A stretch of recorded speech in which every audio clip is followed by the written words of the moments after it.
Hello everyone, welcome back to Sydney and Starlet, and if you're new here, welcome! Enjoy that! Videos. So today, me and Sydney are going to be reading Disney's The Lion King 2, Simba's Pride. So, let's begin.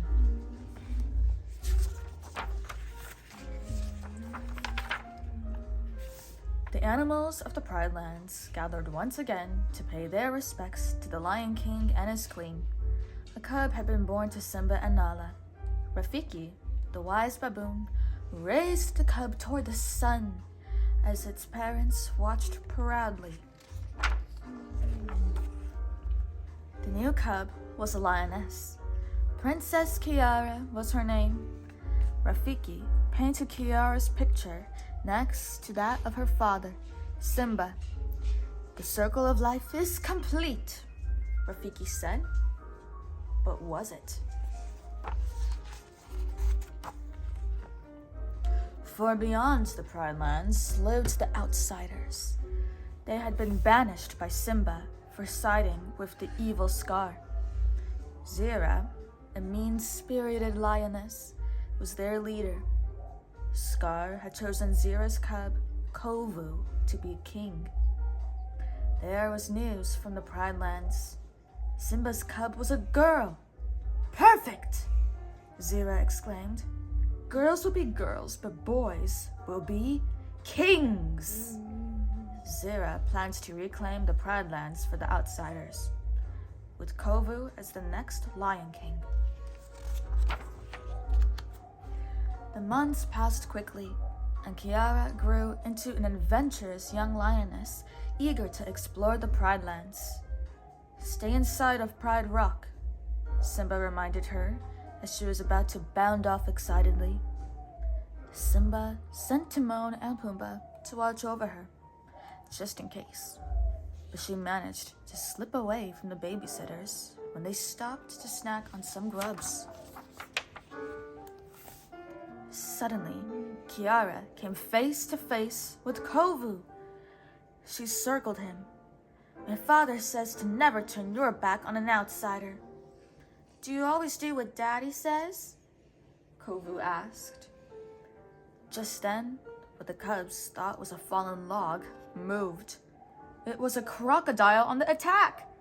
Kiara and Kovu scrambled out of the crocodile's reach. We make a good team, Kiara said. The two cubs began a game of tag.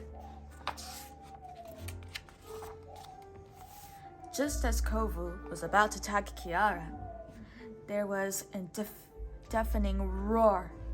It was Simba. He jumped between the cubs and approached the outsider. Then there was another roar. This time it was Zira. The lions faced off. I banished you from the Pride Lands, Simba reminded her. Take your son and get out.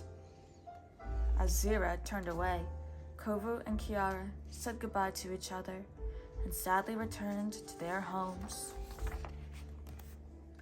Back home, Simba scolded his daughter. You need to be careful, Simba told her. As future queen, what if I don't want to be queen? Kiara interrupted. That's like saying you don't want to be a lion, Simba replied. It's in your blood, as I am. We are one. Becoming queen was a big responsibility, but Kiara wished she and Kovu could have become friends. Far from Pride Rock, Zira scolded Kovu for being with a Pridelander. I'm sorry, Kovu said. I thought we could be friends. What an idea! Zira forgot her anger. Friendship with Kiara was the perfect way to trick Simba into welcoming Kovu into his pride. Then Kovu would replace Simba as king. The years passed under Zira's guidance. Kovu grew into a fierce lion with only one purpose: to reclaim the Pride Lands. Under Simba's guidance, Kiara also grew up. Today, Simba was sending her on her first hunt. Meanwhile, Zira was watching a fire her lions had set in the distance. "The plan is in motion," she said to Kovu. "Go!" Kovu sped off in the direction of the fire. Before long, he found Kiara, who was overcome by the smoke. Kovu quickly placed her on his back and carried her to safety, where he was met by Simba. Kovu stepped forward.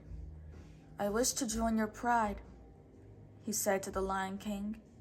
"No, you are an outsider," was Simba's reply.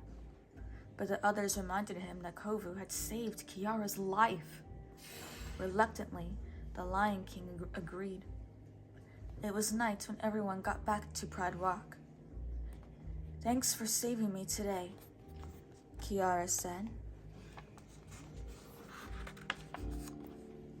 "What kind of hunter are you, princess?"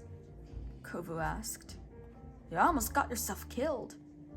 And I suppose you could teach me?" she challenged. "All right, we'll start my first lesson at dawn." Zira's spies watched Kovu and Kiara begin to form a friendship. They would report that Zira's plan was working. As the sun rose, Kovu took Kiara out into the Pride Lands, where the lesson turned into a day of play. Kovu had never had so much fun in his life. That night, the friends watched the stars together.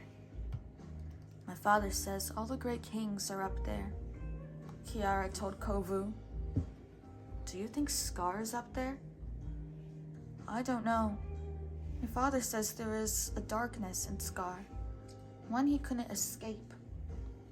Kovu stared into the sky. He wondered if there was a darkness in him too, as there had been in Scar. Simba watched as Kiara and Kovu from Pride Rock.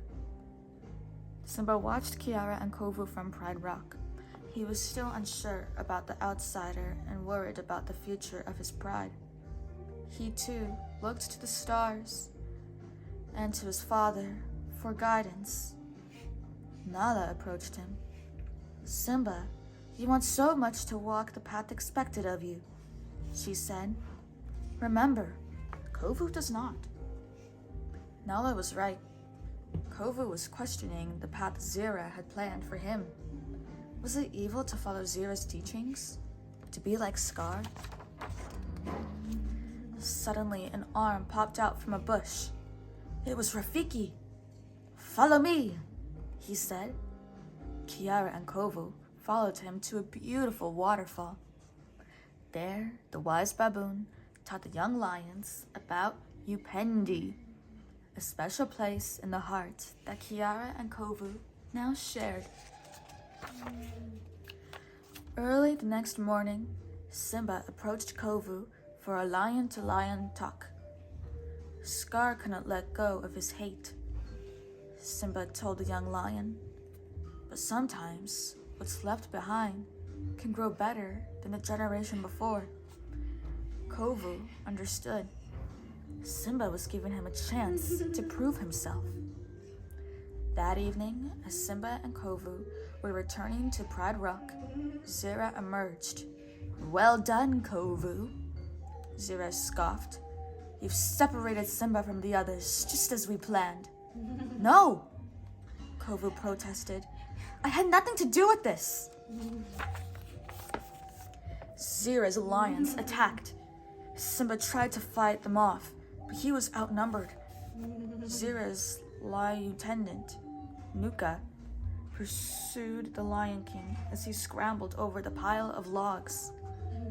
Simba escaped, hurt but alive. Nuka was not so lucky.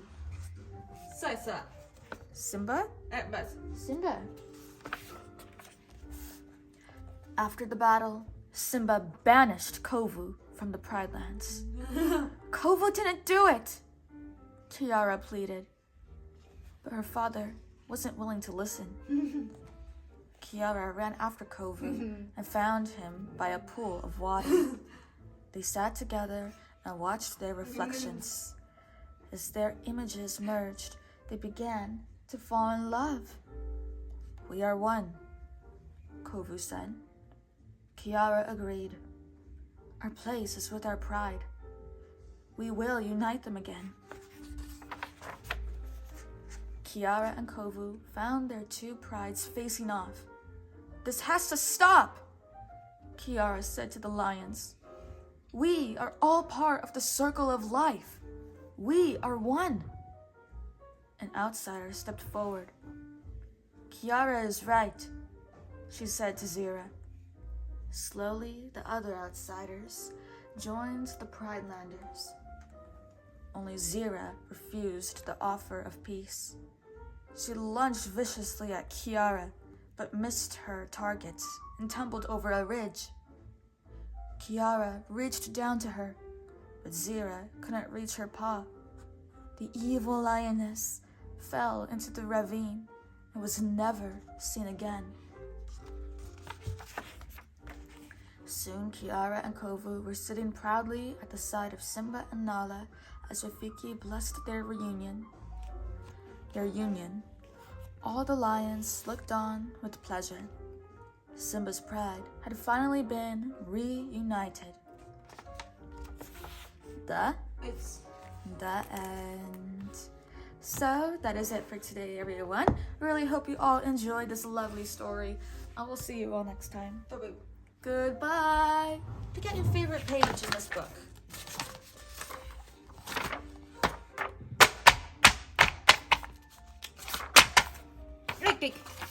Rafiki.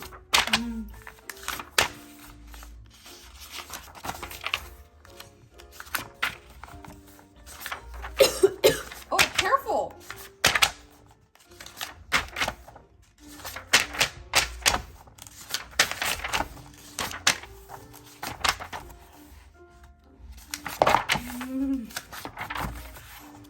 Wakey, Rafiki. Yeah. What's that? Simba.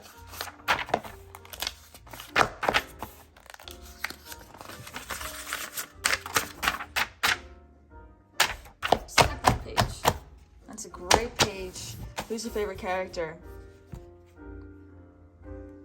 Wakey! Rafiki! Rafiki the wise baboon. Ciao! Wakey! Rafiki.